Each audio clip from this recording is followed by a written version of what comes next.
Püha öö A-tuuris.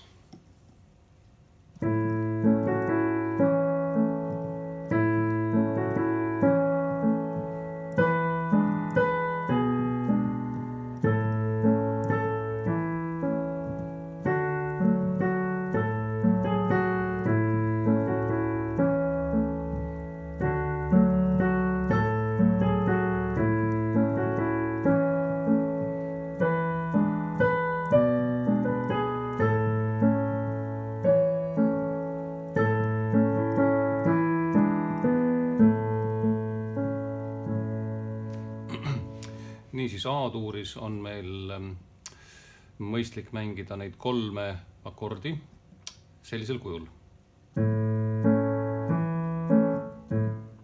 Hüppame siis üle oktavi siia ja siis ei ole enam vaja hüpata.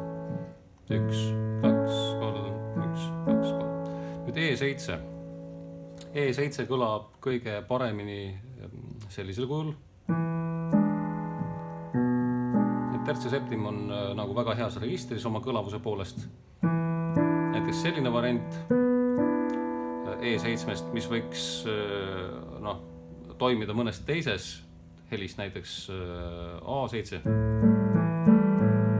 Siin ta kõlab hästi, aga E7 puhul natukene juba liiga kõrge ja ta ei anna seda sellist mõnusat harmoonilist tuge.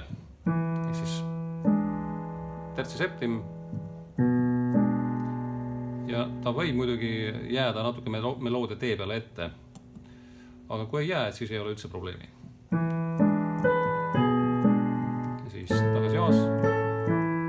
D-tuur. Väga mugav mängida siit. Ja siis need helid.